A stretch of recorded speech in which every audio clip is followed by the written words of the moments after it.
નમસ્કાર, સ્વાગત છે આપનું ન્યૂઝ 18 ગુજરાતીમાં। હું છું આપની સાથે પ્રીતિ। તો સમાચારોની શરૂઆતમાં વાત કરીએ। ફાગણી પૂનમ અને હોળીને લઈને રાજ્યના મંદિરો ભક્તોથી ઉભરાયા છે। હોળીના પાવન દિવસે ભક્તોએ ભગવાનના દર્શન કરીને ધન્યતા અનુભવી છે। દ્વારકાની વાત કરીએ તો લાખોની સંખ્યામાં ભક્તો પગપાળા ચાલીને દ્વારકાધીશ મંદિરે પહોંચી રહ્યા છે। દ્વારકામાં ફૂલડોલ મહોત્સવનું અનેરું મહત્વ હોય છે, ત્યારે પૂજારી પરિવાર દ્વારા ભક્તો પર અબીલ ગુલાલ ઉડાડીને સ્વાગત કરાઈ રહ્યું છે। આ તરફ યાત્રાધામ શામળાજીમાં પણ ભક્તોનું ઘોડાપૂર ઉમટ્યું છે। હોળીના પાવન અવસરે શામળિયા સન્મુખ રંગોત્સવ ઉજવાય છે, ત્યારે શામળાજી મંદિર પરિસરમાં અબીલ ગુલાલની શોળો ઉડી હતી। તો સાથે જ ડાકોરના ઠાકોર રાજા રણછોડના દર્શન માટે પણ લાખો શ્રદ્ધાળુઓ ઉમટી પડ્યા છે, જેના કારણે ડાકોરનું મંદિર જય રણછોડના નાદ સાથે ગુંજી ઉઠ્યું છે।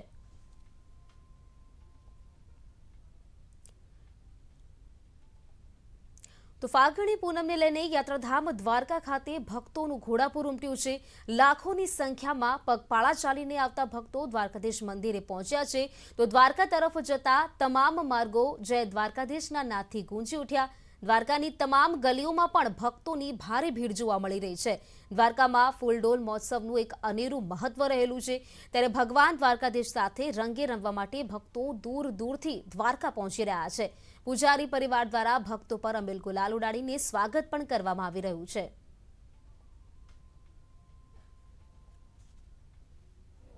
આ ફાગણ વદ પૂર્ણિમાનો ઉત્સવ એ ભગવાનના હોળી ઉત્સવ તરીકે ઉજવવામાં આવે છે। આપણે ત્યાં આ ઉત્સવ 45 દિવસનો ઉજવવામાં આવે છે। વસંત પંચમીથી રંગપંચમી સુધી ભગવાન હોળી ખેલે છે। અહીંયા રાજાધિરાજ છે, તો એ રીતે ઉત્સવ મનાવવામાં આવે છે। અમે જે ચાલીને આવતા પદયાત્રીઓ છે એની સેવા માટે ત્યાંથી અમે સાથે જ છીએ, અને બહુ ઝાઝી સંખ્યામાં પદયાત્રીઓ આવે છે, અને એની અમે ત્યાંથી સતત એની સેવામાં અહીંયા પહોંચ્યા છે દ્વારકામાં, અને અહીંયા અનેરો ઉત્સાહ છે। બધા અમારા સહકુટુંબ ભેગા થઈને અમે ચાલીને રાતના નીકળ્યા હતા અને ચાલીને આવ્યા છે। આજે હોળીનો મહિમા છે અને દ્વારકાધીશના ભક્તો લાખો ભક્તો અહીંયા શ્રદ્ધાળુઓ દર્શન કરવા આવે છે। ક્યાંયથી ચાલીને આવ્યા છે। અમે તો ઓખાથી ચાલીને આવ્યા છે, અમને પણ ખૂબ આનંદ પ્રાપ્ત થયો છે દ્વારકાધીશના દર્શન કરી। તો ફાગણી ઉત્સવ નિમિત્તે ડાકોરના ઠાકોર રાજા રણછોડના દર્શને લાખો શ્રદ્ધાળુઓ ઉમટી પડ્યા છે। સમગ્ર ગુજરાતમાંથી પદયાત્રા કરીને મોટી સંખ્યામાં ભક્તો ડાકોર પહોંચ્યા છે।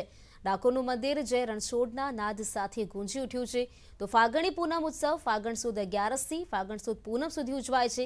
આ 5 દિવસમાં 7 થી 8 લાખ પદયાત્રીઓ પદયાત્રા કરી ડાકોરના ઠાકોર રાજા રણછોડના દર્શને આવે છે। અમદાવાદ તરફથી આવતા પદયાત્રીઓની સંખ્યા વિશેષ જોવા મળી છે। તો વાત કરીએ આજે ફાગણી પૂનમની ઠેર ઠેર ઉજવણી થઈ રહી છે। રાજ્યના ઘણા યાત્રાધામો પર પદયાત્રીઓ ફાગણી પૂનમે દર્શન કરવા હાલ પદયાત્રાએ જઈ રહ્યા છે। ત્યારે કામનાથ સંઘ દ્વારા છેલ્લા 48 વર્ષથી સંઘ લઈ ડાકોરમાં ધૂમધામથી ફાગણી પૂનમની ઉજવણી કરી રહ્યા છે। ત્યારે 49 વર્ષમાં કામનાથ સંઘના પદયાત્રીઓ ઠાકોરજીની રજૂઆત કરવા જઈ રહ્યા છે કે કામનાથ સંઘના 50મા વર્ષે પણ આવી જ રીતે અમે ધૂમધામથી ઉજવણી કરી શકીએ। ડાકોરના માર્ગ પર પદયાત્રીઓનો ભારે ધસારો જોવા મળી રહ્યો છે। કોણ ગુરુ અને કોણ ચેલો, રણછોડ રાયનો ફાગણી પૂનમનો મેળો રે લોના જયઘોષ સાથે ડાકોરના ઠાકોરને મળવા શ્રદ્ધાળુઓ આતુર બન્યા છે।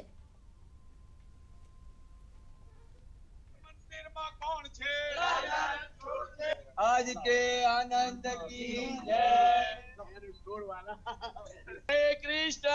49મું વર્ષ છે। છેલ્લા 48 વર્ષ પૂરા કરીને 49મા વર્ષમાં અને રાજા રણછોડની કૃપા થાય તો 50મું વર્ષ આવતી સાલ રણછોડરાય અમારા પર કૃપા કરે એવી અમે માંગણી કરવા જઈ રહ્યા છે, અને આવતું 50મું વર્ષ અમારે ધામધૂમથી ઉજવવું છે। કામનાથ પદયાત્રા સંઘમાં છેલ્લા 12 વર્ષથી જોડાયો છું, અને ભજન સત્સંગનો લાભ મળે છે, એટલા માટે આ લોકો પ્રેમથી મને કહે છે તમે આવો, અને એ પ્રમાણે આપણે ભજન સત્સંગ કરીએ છીએ। કેમ કે આ પેલું કીધું છે ને, 12 મહિને આવે રણછોડ રાયનો ફાગણી પૂનમનો મેળો રેલો, હાથ લાકડી બગલમાં થેલો રણછોડ રાયનો ફાગણી પૂનમનો મેળો રેલો। કોણ ગુરુ અને કોણ ચેલો, રણછોડ રાયનો ફાગણી પૂનમનો વેળો રે, એ મારા રણછોડનો વેલો વધેલો, રણછોડ રાયનો ફાગણી પૂનમનો વેળો રેલો। યાત્રાધામ શામળાજી ખાતે ભક્તોની ભીડ ફાગણી પૂર્ણિમા અને હોળી નિમિત્તે હજારો ભક્તો ઉમટ્યા છે તો હોળીના પાવન અવસરે શામળિયા સન્મુખ રંગોત્સવ મંદિર પરિસરમાં અબીલ ગુલાલની છોડો ઉડી દર્શન માટે વહેલી સવારથી જ ભક્તોની ભારે ભીડ પણ જોવા મળી।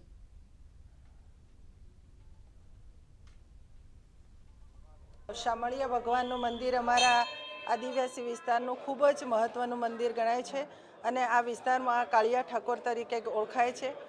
આજે કોરોનાનું વાતાવરણ અહીંયા બંધ થતાં આ વિસ્તારના લોકો સવારથી વહેલી પરોઢેથી જ અહીંયા ખૂબ લાઇનમાં હતા અને મોટી સંખ્યામાં ઉમટ્યા છે અને આ દિવસે અહીંયા દર્શન કરીને ધન્યતા અનુભવે છે। અને જેટલું નરસિંહ ભગવાને કષ્ટ પડ્યું એટલું મારા ઉપર પડ્યું છતાંય ભગવાને બધું જ મારું કામ કરી દીધું। એટલી મને પૂરેપૂરી શ્રદ્ધા દીકરીઓ ઉપર જે બહાર આવ્યો હતો ઘરમાં કોઈ પણ મુશ્કેલી હતી છતાં બધાય ભગવાને કામ કરી દીધા એટલી મને પૂરેપૂરી દીધી। ભગવાન સૌનું ભલું કરે એવી હું શામળિયા ભગવાનને પ્રાર્થના કરું છું। યાત્રાધામ શામળાજીમાં હોળી ધૂળેટીના તહેવાર નિમિત્તે ભગવાન શામળિયા રંગોનો તહેવાર મનાવવામાં આવી રહ્યો છે। ખાસ આપ દ્રશ્યો જોઈ શકો છો કે જે પ્રકારનો એ માહોલ બની રહ્યો છે કે હોળી ધૂળેટીનો જે તહેવાર છે ભગવાન સંઘ મનાવવાની જે પ્રથા છે એ આપ જોઈ શકો શામળાજી મંદિરમાં ખાસ કરીને જે માહોલ છે રંગો જ જોવા મળી રહ્યા છે। જે કોરોના માહોલ બાદ જે સ્થિતિ અહીં બની હતી ત્યારબાદ ભગવાન અને અહીં રંગો સાથે રમવા માટે ભક્તો અહીં પહોંચ્યા છે। આપ દ્રશ્યોમાં જોઈ શકો છો કે ભગવાનને જે જરીના વસ્ત્રો પહેરવામાં આવ્યા છે અને ભગવાનનું જે રૂપ છે રંગ છે એક દૈદીપ્યમાન થઈ રહ્યા છે।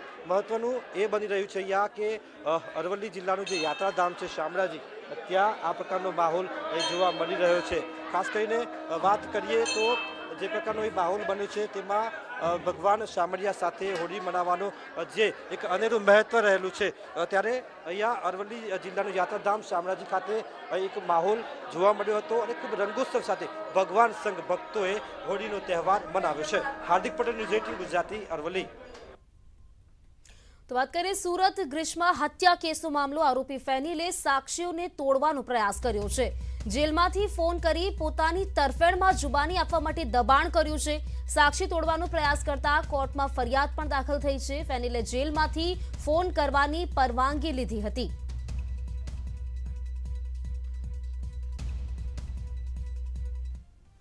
વાત કરીએ સાબરકાંઠાની। Sabarkantha head clerk paper leak મામલો। 82 દિવસ બાદ પોલીસે ચાર્જશીટ દાખલ કરી છે। 14,132 પાનાની આ ચાર્જશીટ દાખલ કરવામાં આવી છે। કેસમાં 33 શકમંદો પકડાયા છે અને 23 શકમંદોને પકડવાના બાકી છે। ચાર્જશીટ દાખલ થતાં સુનાવણીનો માર્ગ મોકળો થયો છે।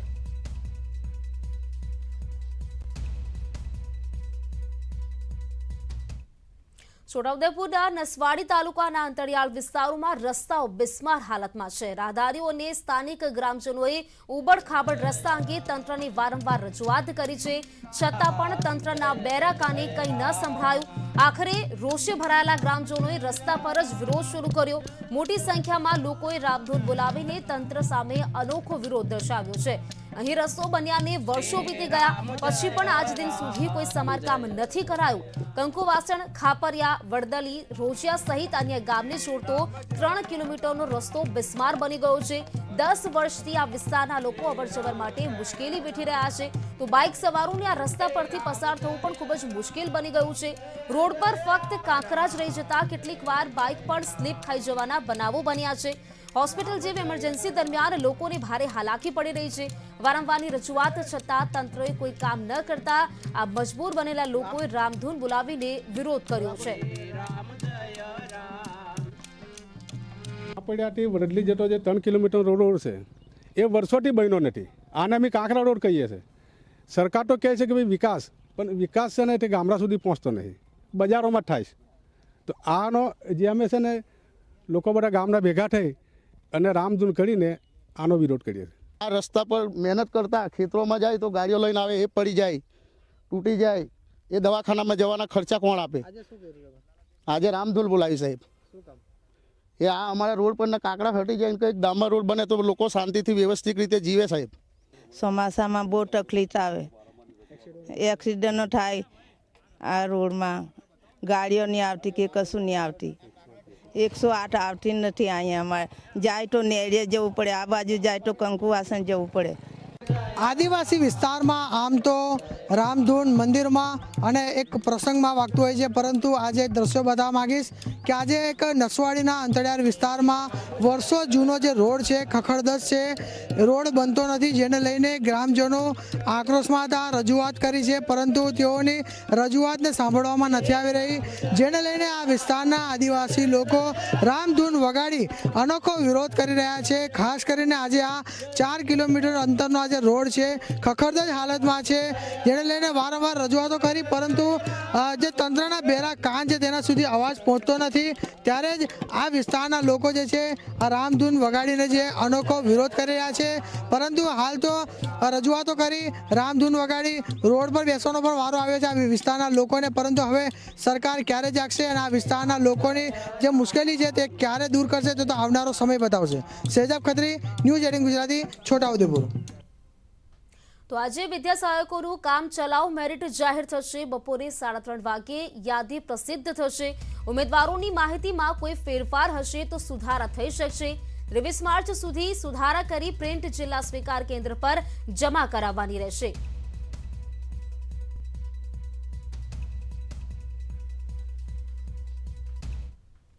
સોખડા સ્વામિનારાયણ મંદિરમાં સંતો વચ્ચેનો વિવાદ વધુ વકર્યો છે।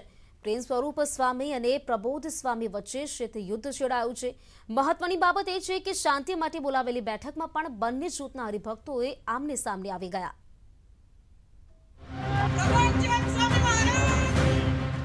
સોખડામાં ગાદી માટે વિવાદ, નેતાઓને પણ શરમાવે તેવું મંદિરનું રાજકારણ। સોખડા સ્વામિનારાયણ મંદિરના હરિભક્તો આમને સામને। પહેલા પેલું કે ત્યાગ સ્વામી અમારા કોઈ વડીલ સંત અમે લોકો સ્વીકારતા નહીં અને છે પણ નહીં। તો ભાઈ એ અહીંયા કઈ ગાંધીજીની ઓલાદો નથી કે એક મારે તો બીજી ખાઈ લઈએ। 4 મહિનાથી આપણે સહન કરેલું જ છે બધે। પ્રબોધ સ્વામી તો પ્રેમ સ્વામી આંખો પર પટ્ટી બાંધીને બેસી રહ્યા છે, ધૂતરાષ્ટ્ર બનીને બેઠા છે, પ્રબોધ સ્વામી પર આ બધા હુમલા થાય છે। મને પ્રબોધ સ્વામી માટે ન્યાય જોઈએ। પ્રેમ સ્વરૂપ સ્વામી અને પ્રબોધ સ્વામીનું ગ્રુપ બે ભાગમાં વહેંચાઈ ગયું। ગતરોજ મંદિરના પરિસરમાં જ સિરેલ સ્વામીએ પ્રબોધ સ્વામીનું ગળું પકડીને ગેરવર્તન કર્યું હોવાના આક્ષેપ થતા કેટલાક હરિભક્તોએ વડોદરાના કલેક્ટર એબી ગોરને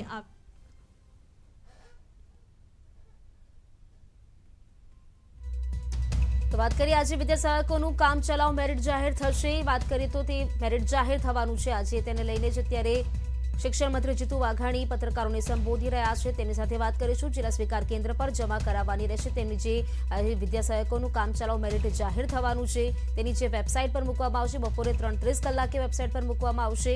ઉમેદવારોની માહિતીમાં કોઈ ફેરફાર હશે તો તે ફેરફાર માટે પણ સમય આપવામાં આવ્યો છે। 23 માર્ચ સુધી આ ફેરફાર કરી શકાશે। સાથે જ વાત કરીએ તો કામ ચલાવ મેરિટ છે બપોરે 3:30 વાગે પ્રસિદ્ધ થવાનું છે, જે વેબસાઇટ આપવામાં આવી છે, અને જે ઉમેદવારો છે તેમની માહિતીમાં કોઈ ફેરફાર હશે તો સુધારા કરી શકાશે। જિલ્લા સ્વીકાર કેન્દ્ર પર તેમની જે જાહેરાતો છે તે જમા કરાવવાની રહેશે। વિદ્યા સહાયકોનું કામ ચલાવ મેરિટ આજે જાહેર થશે।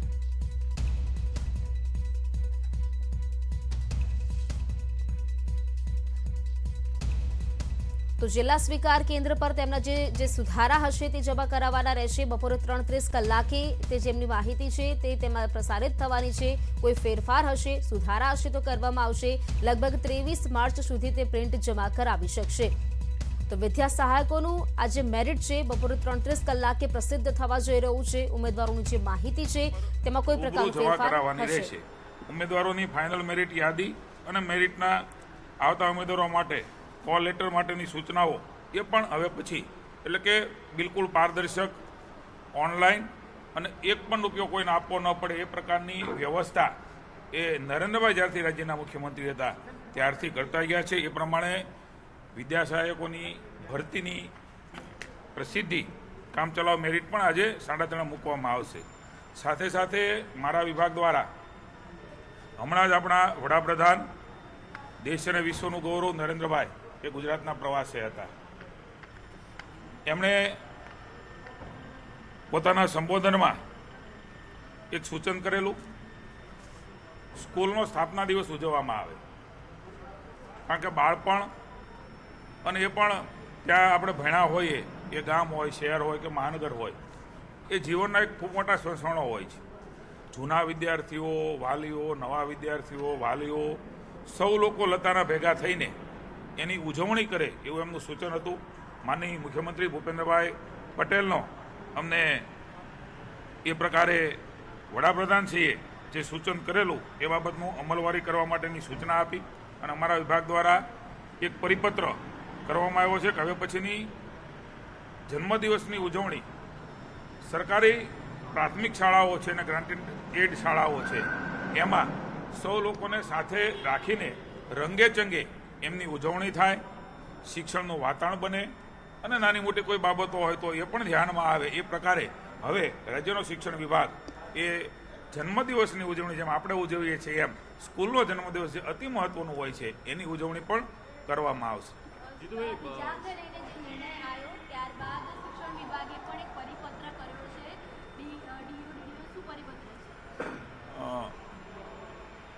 કેન્દ્રીય ગૃહ મંત્રાલયની જે ગાઈડલાઈન ને સૂચનાઓ છે એ સૂચના અનુસાર એ પરિપત્ર કરવામાં આવ્યો છે, જેનાથી અકારણ વિવાદો ન વધે અને એ પ્રકારની વ્યવસ્થાઓ પણ કાયદો વ્યવસ્થાની જાળવવાની હોય તો કાયદો વ્યવસ્થાની સ્થિતિ પણ જાળવવા માટે જાગૃતતા માટે જે કેન્દ્ર સરકારનો ગૃહ વિભાગનો પરિપત્ર છે અનુસાર પરિપત્ર કરવામાં આવ્યો છે. બદલી કેમ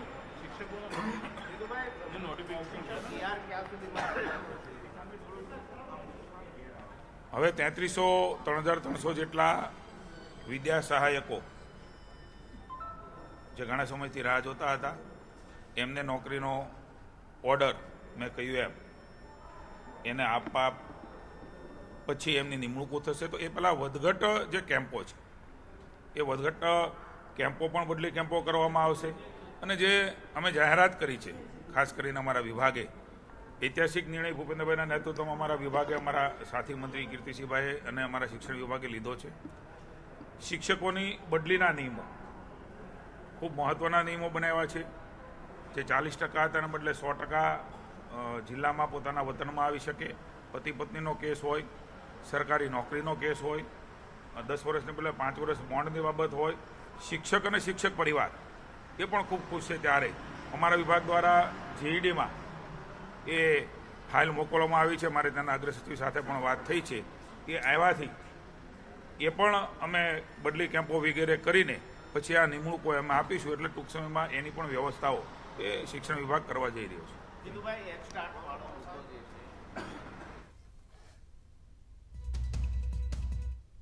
તો અમદાવાદ હેડ ક્લાર્કની પરીક્ષા પહેલા જ વિવાદ જોવા મળ્યો. ગૌણ સેવા પસંદગી મંડળ વિવાદમાં આવ્યું છે.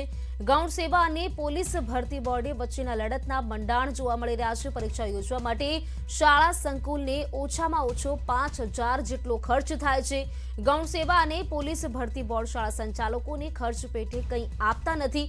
તો આગામી દિવસોમાં જેમને પરીક્ષા યોજવી હોય તેઓને સંચાલકો શાળાના બિલ્ડિંગની ચાવીઓ પકડાવી દેશે.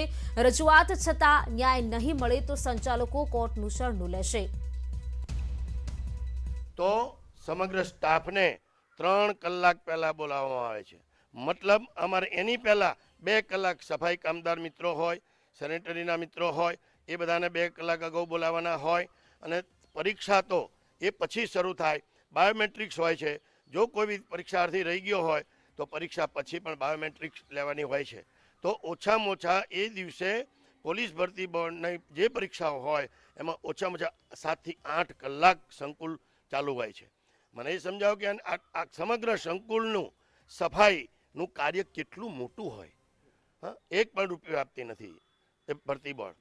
પછી ગૌણ સેવા પસંદગી મંડળ હોય કે પોલીસ ભરતી બોર્ડ હોય. બીજી વાત તમને કહું કે ફક્ત સફાઈની વાત નથી. લાઇટ પંખા, વીજળી બિલો કેટલા આવતા હોય છે. કેટલો ખર્ચો થાય? ધારો કે એક પરીક્ષા યોજાય તો શાળાને કેટલો ખર્ચો થાય? ઓછામાં ઓછો 5,000 રૂપિયા ખર્ચ એક દિવસનો થાય છે. કેમ? કારણ કે સફાઈ કામદારોથી માંડીને, સેનિટરીથી માંડીને, સિક્યુરિટીથી માંડીને એ જે ચાર્જ આપવાનો હોય છે 2 થી 4 ગણો અમારે આપવો પડતો હોય છે. તો સમાચારોમાં રોકાઈશું એક વિરામ માટે. અન્ય સમાચાર આ વિરામ બાદ.